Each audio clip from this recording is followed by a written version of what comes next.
I think we all know swimming pools are expensive, but exactly where is the money going? Like, what's the expensive part?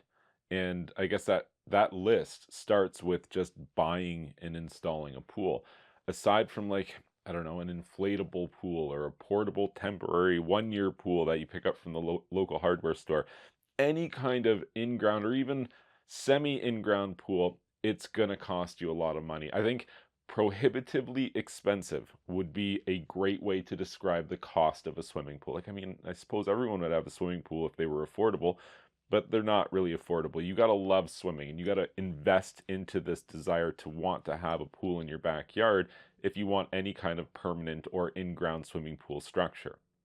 So how much money are we talking? Like, oh, geez, these days the starting point, the entry point kind of depends on where you live and how basic of a pool package would you be comfortable accepting.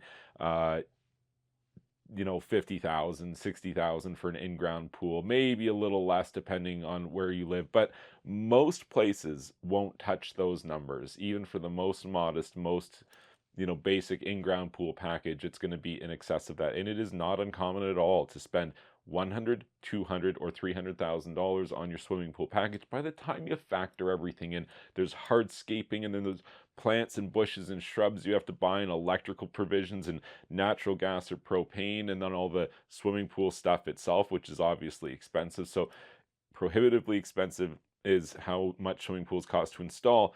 And the thing is that cost factors into the long-term running cost of this swimming pool. So whatever your starting point is, like, we have to pick a number: 50,000, 100,000, 200,000. I don't know. Let's pick $100,000.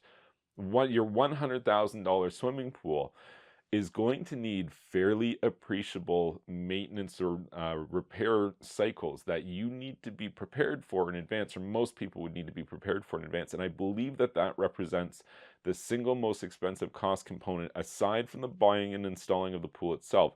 This $100,000 pool, we're going to call it a very entry level gunite or concrete pool, or let's say a somewhat fancy, not fancy, but just slightly better than entry level vinyl liner pool. That's kind of what we're talking about here for this $100,000 pool.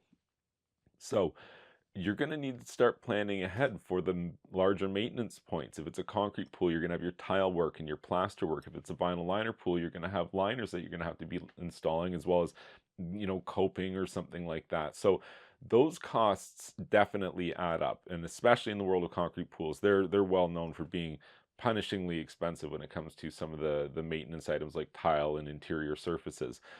So those are the most expensive items. When people say there's a high cost to ownership of a swimming pool, that's what they're talking about. Is they're talking about these, oh yeah, I noticed that a tile fell off.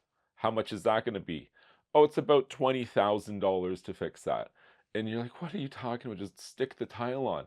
And they say, no, there's a reason it fell off. And look, there's 20 more loose ones that are about to fall off, and you're having a systemic failure here of your system, and it needs to be taken apart and put back together, and it's done so in a certain order, and it's very expensive to do so. And that's the reality of the situation. So aside from the very expensive cost to install and the relatively expensive but predictable cost to maintain the structure over a long period of time, what's the next most expensive thing? Like, it's probably going to be things like even just the equipment component replacements, like the changing the sand in your filter, buying new filters for your cartridge filter, or replacing your pump every 5 to 7 years, something like that. Those things are going to add up because those items are getting more and more expensive as well. Like, the cost to run the pump and the cost to add the chemicals to the pool, those are way down the list on this list of why are swimming pools so expensive? Where is the money going precisely? It's actually not going to running the pump. Like, it used to kind of go to running the pump. If you had a single speed pump, 1.5 horsepower, and you just let her ride 24/7 because you're crazy like that, that'd be $150 a month in electricity, and that's appreciable, right? I mean, that's halfway to a small car payment. So nowadays, it's not like that. You could take that same pump, put a variable speed drive on it, and now operate a 24-hour cycle that's going to give you an optimized filtration turnover rate that's going to give you effectively clean, healthy, safe water, but it's going to cost pennies on the dollar compared to what it used to. Like the average pool that I'm consulting with, when we set up their variable speed filtration schedule, it might cost them, depending on the size of the pool and the complexity of the system, $15 a month, $20 a month, $30 a month, these kinds of numbers. So nowhere near a car payment. So the cost to operate the filtration equipment, it's not that much. If you have a heater, if you like swimming in warm water, I mean, we all like swimming in warm water, but if you pay to heat your swimming pool water, that is something that could definitely add up to be an appreciable cost component. Pool owners tend to undervalue a little bit just how much it costs to heat a swimming pool. And it's not even just the heating of the water, it's the heating of the water, which then just readily depletes into the atmosphere. It's like running your air conditioner with all the windows open in your house, or even worse than that, running a heater in your house and there's no roof on your home at all. That is a better comparison to what heating a swimming pool is like. And that's why you can funnel literally thousands of dollars a month into heating fuel like natural gas or propane. And that's something that I used to experience when I did support on the national level for a pool equipment manufacturer. And I was supporting pumps, filters, heaters, that kinds of thing. And you would get a call from a new heater owner. We installed a heater 2.5 months ago. We just got a bill from the gas company. There must be something wrong with this heater. This gas bill is $5,000. And I would say to them, what is the temperature of your pool? And they'd say 92 degrees Fahrenheit. And it's like October or April. And it's like, okay, Mr. or Mrs. Smith, I see you're located in Buffalo, and it's, the overnight lows are like a couple degrees above freezing, and your pool is 92 degrees, and steam must just be pouring off of it, right? And they would confirm that for you. Like the amount of money that you can pump into a swimming pool running a heater is crazy. So that's why if you've ever encountered somebody with a pool heater, if they see you going near that dial to turn it up, they like smack your hand with a ruler, and it's because they pay the bill and they know how much it costs. So, and it's also why it's so important to cover your pool. If you have any kind of heater and you're paying for heat for your water, you should be covering your pool. An automatic cover, a solar blanket that you put on there, or liquid solar cover, if nothing else. You got to do something to prevent all that heat just from escaping into the atmosphere via evaporation. That's where most of the heat losses happens in a swimming pool, is just through evaporation. The electricity cost to run the pump, like so little, $1 a day. If you have a heater, could be anything. The number could be anything, but that's all relative to the luxury that you're trying to experience with the heated water. If you don't have a heater, the filtration of your swimming pool is, a scant 10, 20, or $30 a month just to run the swimming pool pump and diffuse that water into the pool, which leaves us finally at chemical costs. Is chemicals where all the money is going with pools? Not really. Everything I've listed up until now costs, more than the chemicals, or pretty close to it. A well-maintained pool will use very few chemicals. Some baking soda, some liquid chlorine, cyanuric acid at one point earlier, maybe like a non-chlorine shock periodically if you have a problematic pool. Maybe you run enzymes or a descaler or something. Every pool is different and every pool is unique. But most of the big money spent on pool chemicals is spent chasing your tail. If you don't know what you're doing and you get your chemistry report and you're like, oh, the water doesn't look clear, and you don't know what you're doing, and you're like, oh, it doesn't look clear. This one's called a clarifier. I'm going to put that in. You don't know what you're doing. Don't do that. You can't just read the name on the label and go, that'll do it, right? I don't know. You have to know what each chemical is, what it does, the order that you're supposed to do it in. Oh, this sounds an awful lot like work, and it kind of is. But you really only have to learn this one time. We're talking about half dozen individual parameters that you need to monitor, follow, and correct in a certain order. It's not that much. You're talking about a single day, a single sitting. You could go to my website and I have a 10-minute swimming pool chemistry crash course. Should be pretty easy to find. It tells you what you need to know, the order you need to do it in. Pretty straightforward. But if you don't know what you're doing there and you're just buying stuff and pouring it in, or taking advice from the local pool store. Like some of them genuinely are very helpful, well-meaning people. I suppose some of them will just tell you to buy expensive stuff you don't need. I mean, you sure hear that story enough. I don't really think that that's a big common thing.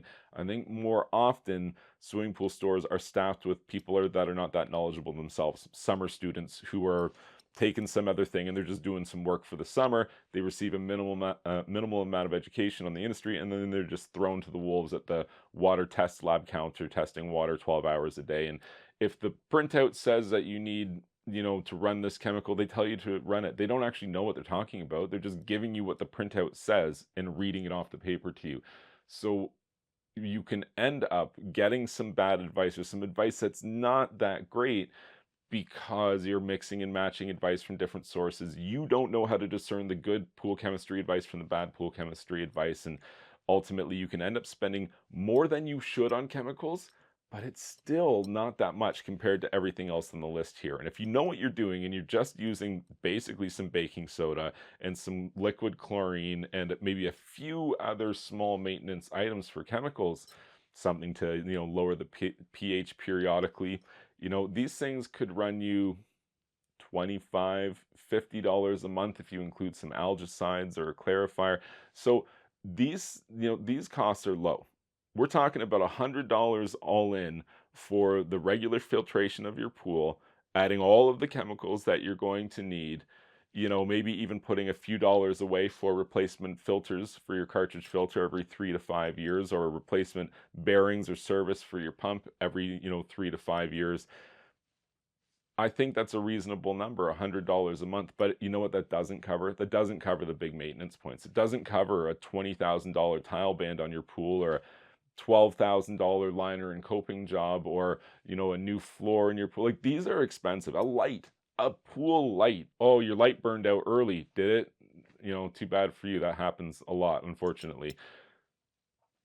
You'd be surprised to know how expensive a swimming pool light is. And you can't believe it, but you buy one, because what are you going to do?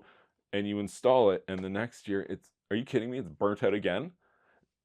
Those kinds of things, they can add up on you, because you could be spending $750 a pop for these lights, and they last you a season. Now, if that's the case, that is a leak you need to stem, because that's too much money.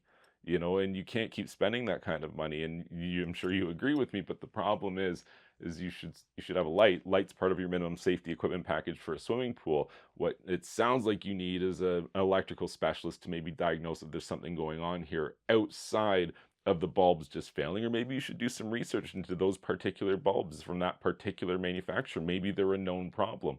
More likely there's a problem with the installation of the light itself. In my experience, that's most commonly what's happening. Is the light's installed, it's at a funny angle, the gas gets pinched, something like this, and it allows water intrusion where it shouldn't be, in an early failure of the bulb. That's the most common thing that I encounter. So we've talked about a lot of stuff here in terms of costs for swimming pools and where all that money goes. And aside from buying it, I think putting money away from day one for the major repair components, gosh, that's the best advice that probably literally nobody does. But that would be the big thing. If you could do that, if you had a fund set up where you're putting money away from day one for the larger maintenance items for your swimming pool, the actual carry costs for unheated, chemically treated filtered water is very, very small. Add in a small, modest amount of heat, plus, endeavor to put a solar blanket on your pool every night to minimize the heat loss that you're experiencing, so you're not just heating the atmosphere for free. Swimming pool management can be pretty affordable, but it really comes down to budgeting. It is a huge luxury. It is what it is. Owning a swimming pool is probably the single biggest luxury item that most people will ever purchase. And so when you can say it like that and consider it like that, the numbers are pretty high. It is pretty expensive, and it's kind of gets you from everywhere. It's the install costs, it's the repairs, it's the maintenance, the unexpected stuff, the chemicals, the maintenance, the heating, it's everything. But for the right person, it's still worth it. It's still a slam dunk. It's a backyard oasis. It's memories with your family. The biggest thing that I tell people that is good about a pool is that as your kids grow up, they don't just go to somebody else's house who's cooler and they have a pool table or they have a whatever they have and the kids go hang out there. You have a pool, you have the main attraction. People come to your house. Maybe that's a good thing. Maybe you hear that and that's a nightmare for you. But for the family oriented people, which are typically the people who are spending $100,000 on a swimming pool, they like hearing that. They like hearing, well, that's good. I want to keep my family close to home. And you know what? Most people aren't on their phones in a swimming pool. That's a pretty good thing, right? And a kind of a rare thing in our society these days. So if you're big into family and you understand that, budgeting is just a huge component of swimming pool ownership, it can be affordable over the long term comparatively to the amount of enjoyment, the amount of positive memories that you can create with a swimming pool. It's all relative to your desire to have one, how much fun you're going to have, how much you want to create this family experience at home. But if you do it, you budget accordingly, it can be somewhat affordable for an extremely, expensive luxury item. If you found this information helpful, please be sure to like this video and subscribe to my YouTube channel.